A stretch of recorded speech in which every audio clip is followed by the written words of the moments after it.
Welcome back to the late game of 4D Def's Daily Dose of Dota. This is episode 14, and today we're focusing on a game from Star Ladder, Star Series 10, between Alliance and Cloud9. And it's all about Venomancer today. Not the flashiest hero. He doesn't put out the most DPS. He doesn't have a crit multiplier. One of my favorite abilities in Dota, like the Wraith King that he's supporting, like the Brewmaster he's supporting. But he's playing a very important role in this draft, coming out from Alliance. He's helped defend lanes, dropping the Plague Wards at nearly all the towers, assisting in defense. He used one of his 3 slowing abilities to help secure the first blood. We've seen him scouting with the Plague Wards. We've seen him preventing retreats and helping his other allies retreat safely. We're entering the late game. It's about 40 minutes into the game, and Venomancer has an ult stick. He has brown boots, but that doesn't matter. We're going to see how this support helps to win the game. Let's hop back into the game.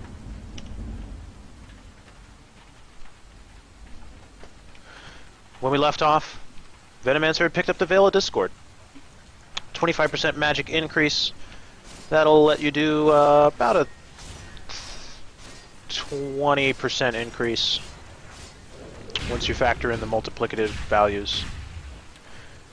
And Cloud9 were on the back foot, having their tier 3 breached. Is a great conductor. Once again, it's worth noting that Venomancer not a big damage dealer, but that's not what Alliance's draft needed. This 5th pick from Venomancer was already going to accompany a Wraith King, 3x crit multiplier, was already accompanying a Brewmaster with a 2x crit multiplier. But he was going to provide some critical slows and some magic damage from a lineup that is mostly physical damage. And he's also slowed the advances of Alliance with scouting wards and wards to help defend the tier 3 towers, among others. Meanwhile, Alliance has been putting his support play to good use. We look at the 2 net worths and oh, what's this? It's our Wraith King carry and our Doom carry, both 1 and 2 on the chart. We see Misery instantly porting down to the bottom lane. He saw heroes pushing it out. And with these Plague Wards doing full damage to melee creeps, and that's about it, Invisibility. he will help defend this tower easily. Meanwhile, Slardar frantically farming up in the jungle. Still don't know about that Vanguard choice.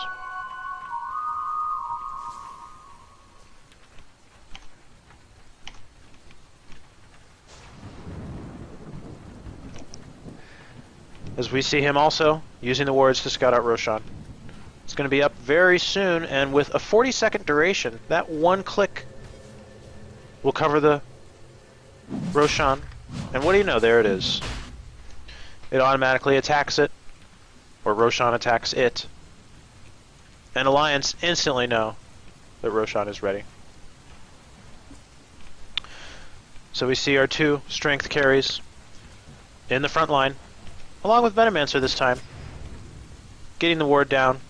They would love to hop on someone in this jungle, instantly get a 50% slow off on him, much like they did, but instead they're going to put a ward in the jungle, a ward on the high ground, and even with this ward here, Misery and Ake have been buying those smokes. So they're going to smoke into Roshan, and this Roshan is going to fall very quickly with 4 heroes here. Another Plague Ward on the high ground, just scouting things out. Roshan has fallen to the down. But we saw Cloud9 very out of position for that in the first place. Hand of Midas on the Skywrath Mage. Not sure if they're going to have time to use that and have it pay off. Because Cloud9 now have to face a Skullbasher coming out on this carry, Wraith King. He has the Assault Cuirass. He's now at a half-second attack speed, or a half-second attack, rather. And Alliance just moving together. with Venomancer bringing up the rear. picking up a gem, as that will help him secure the vision for Alliance. Also worth noting, once you do get the gem, I love Plague Wards. They become an excellent dewarding device. They can see up onto the high ground. They can attack on their own, and they can get places you cannot. The gem now on board for Venomancer. He has a Veil of Discord, his old stick. He's at full mana. It's dark, and he's wearing sunglasses. It's time to go. Radiant's top I don't know if he tower smokes is under cigarettes, but attack. he'd probably have a half a pack if he did. This tower, instantly falling, Radiant's top from tower the Wraith has King fallen. and the Brewmaster, who are getting very farmed. Or rather, the Doom, who's sitting back. He has a refresher now. That will be 2 Doom ultimates that will not wear off because of the Aghanim Scepter.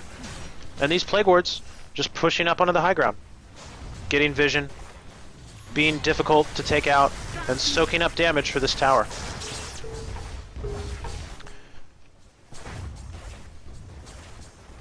Making the siege last a little longer, giving them a little extra time for their creep wave to arrive. And we see him also putting them up on the high ground, along with to the right to help scout out any kind of flanking shenanigans Cloud9 are looking to employ. But more wards just coming in, very aggressive with them. Mag moving in, Mystic Flare coming out on that Wraith King, and his ultimate is popped. But he comes back up. I'm not sure they can do that twice. Brewmaster Dire's bottom tower is under forcing attack. 4 heroes of Radiant Alliance, structures are fortified. or rather of Radiant's Cloud9 top back. tower- As Radiant's Alliance take this tower top lane. has fallen. Dire's Razor bottom getting tower low. He is already has under a slow on attack. him. All our heroes have slows. Radiant's middle barracks are under And Mag, attack. it's a little difficult for him to get here Radiant's middle barracks when all your has heroes fallen. Dire's bottom tower are is under slowed. But attack. there's Misery World loses falling to the Slardar, exquisite toxin. who rightfully so sold that Vanguard. Mag coming in will also get a kill on Ake. Hurts you more than it hurts Not me. bad. Gem of True Sight going the way of Cloud9 with that Venomancer falling. But they did get the tier 3 tower. Still, Cloud9, I feel they're significantly behind on farm. Not a lot. Around 7,500. However, with that fight, Doom never engaged. And Wraith King had his ultimate popped, but at rank 3, you'll see it's already back up. So Alliance, with the tier 3 tower down, may just wait to go do that again. The Aegis is on Admiral Bulldog. He is getting very close to 6 slotted. We see him continuing to farm up in the jungle. And Venomancer, just coming back out onto the field, porting to his tier 3. Putting 1 ward on that high ground right there. But we see another refresher coming up for Razor. His ultimate's not up for 48 seconds. Not sure why he used that. Might have just used it to farm the Ancients. But we see a lane push coming out once again for Alliance. Same story, Act 2. Wraith King is very fast. Attack speed with both Mjolnir and Assault Cuirass. Doesn't even need that IO to give him overcharge. Might be better off going on to the Doom now. Doom instantly coming out on the Razor. We see him holding the Refresher Orb. Mystic Flare coming out, killing Ake. But Venomancer is here, staying very close to his allies. He knows there's not a lot of AoE left, and just using these Plague Wards to help him whatever way he can. He's slowing the Witch Doctor, 313 movement speed, slowing the Razor, 351 movement speed even with their buff. And a Gem of True Sight's on the ground. But Misery has already fallen back with his comrades to the high ground. That's another lane of Rax gone.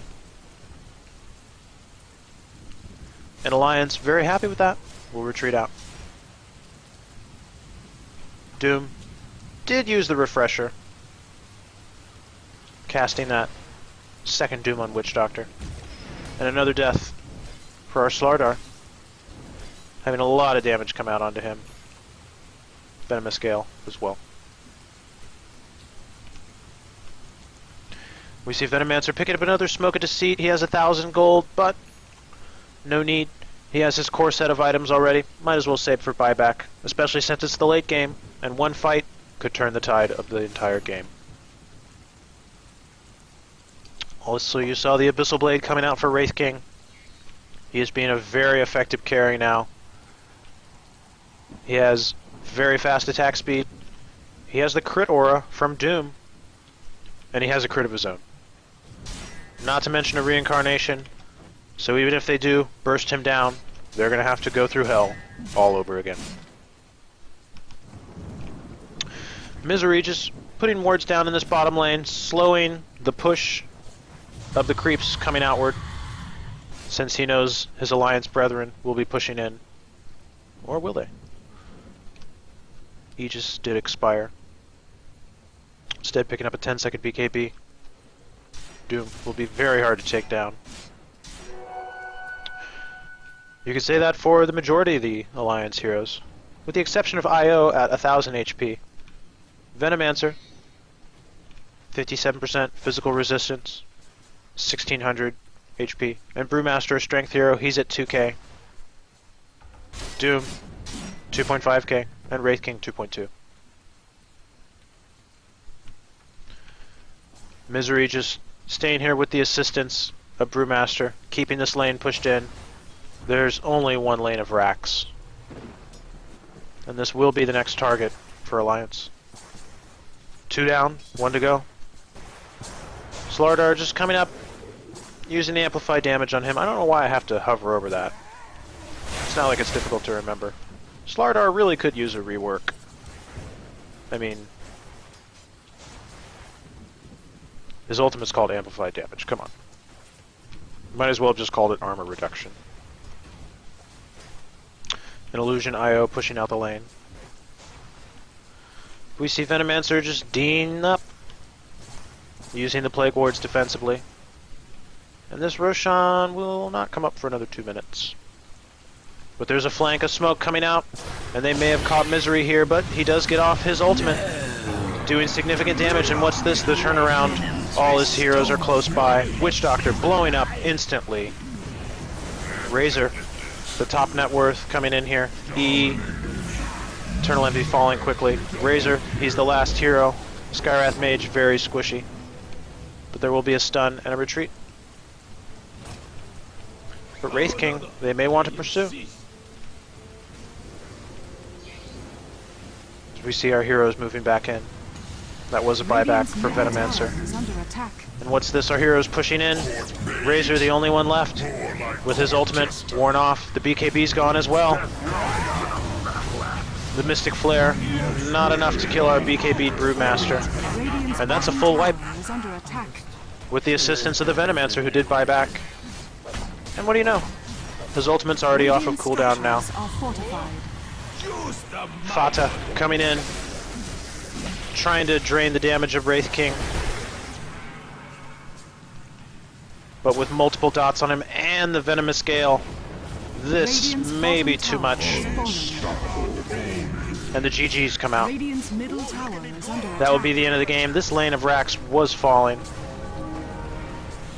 And what started off, along with some of the other fights, as a death for the Venomancer, turned into good rotations from his cores. This was a support Venomancer after all. One support in exchange for the entire Cloud9 team. That's a pretty good deal. Well, that's going to conclude this edition of 4D Def's Daily Dose of Dota. Today, in episode 14, we've been focusing on the support play of Alliance.Misery's Venomancer at a recent Star Ladder Star Series Season 10 offline LAN that featured an early First Blood with the help of Venomancer into a lot of rotations that helped slow the pushes and really just occupy the lane for Alliance as our heroes Doom and Wraith King farmed up in the jungle and helped to end the game with Mega Creeps at the 45-minute mark. That's going to be all for this episode. As always, you can find me on YouTube. My username there is Def Broadcasting, DEF Broadcasting. I'm also available on Twitter. Same handle. My username, Def Broadcasting, DEF Broadcasting. Let me know what you thought of the game. Let me know what heroes you'd like to see in the future. On the slate this week are going to be some carries, some mid lanes, some other heroes from Star Ladder, Star Series. I like to pick the lands since we see some of the most even games come out. We see some of the best play, some of the most premier strategies from our top teams. Will we see Lycan this week with all its proliferation by Arteezy at the recent LAN? You can bet. Well, from all of us here at Deficit Broadcasting, I'm your host, Michael Deficit Plumley, helping you raise your score. Till next time.